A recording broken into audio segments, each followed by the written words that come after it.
It is already 12 p.m., but it seems that the night in Civil Center has just begun. So why is still computer science so popular? Is it because we can actually have some fun out of it? Or it is only because of those nice opportunities and jobs out there? Today, let's figure out by interviewing some of my friends in programming fields.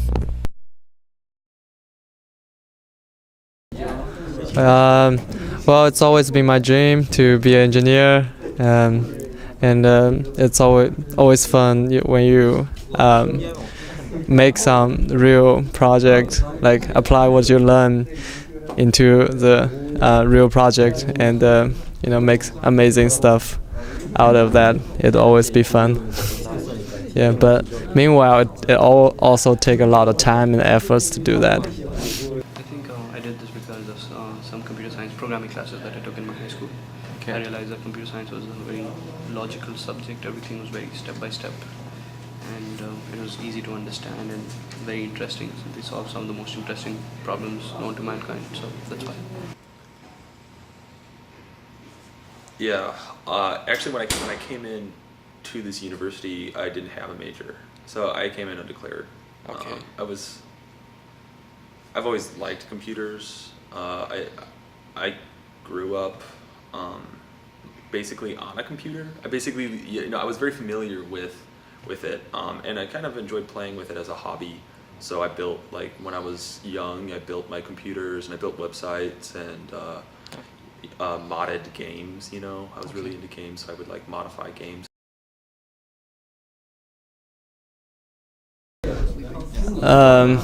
I believe that, like, the most important thing that I enjoy most, also I enjoy most, is having all the ideas like figured out. So, like, programming is just a way to express yourself. So once you have all the wonderful idea, I think it will be very nice to program. I like theoretical computer science.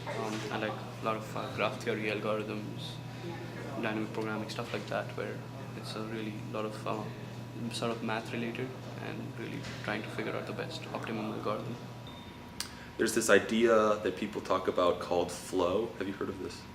Flow. So there's a book called Flow, The Psychology of the Optimal Experience, which was published by some guy, I think, who was doing psychology or something, some Russian psychologist. But basically the idea is that when you are involved in an engaging activity that you really like, where you're sufficiently challenged, but not overwhelmingly so, you go into this kind of state where time passes by very quickly, but it's great, it's very rewarding. And so for me, coding is kind of that experience, because, I mean, especially once you're proficient in it, so that you can sit down and now the code isn't as much of a problem as is trying to tackle a problem, is very interesting. So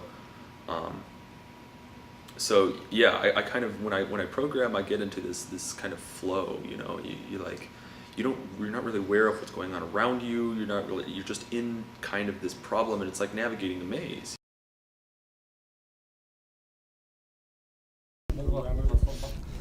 Well, I think it's pretty similar as what I'm doing right now, because well, that's why we go to college. Cause I'm pretty sure that in the future I'm still gonna write a lot of code.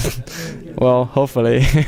Otherwise, it means I lost my job. In the future, I hope to be working for a great company, solving top-notch, cutting-edge problems, being a top-notch programmer, and working on some exciting and thrilling stuff, innovating all the time.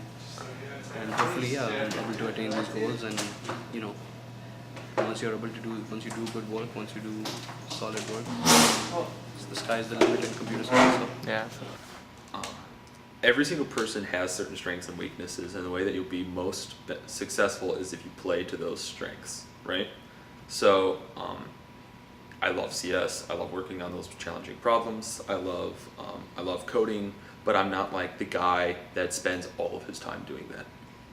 I'm not like the person that is like socially crippled, but like who like understands computers more than they understand people.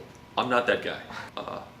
So I would eventually, the goal is I want to start a company, but at least in the short term, I still feel like I need to kind of experience just what it means to be in a business that's growing. So I'm talking to startups, a lot of startup companies, and younger companies. Maybe not technically, maybe they were startups at one time, but they're kind of like in between now. So a little bit larger than not like 2 or 3 people, but maybe a company of like say 80 people, which is still pretty small, but not that small.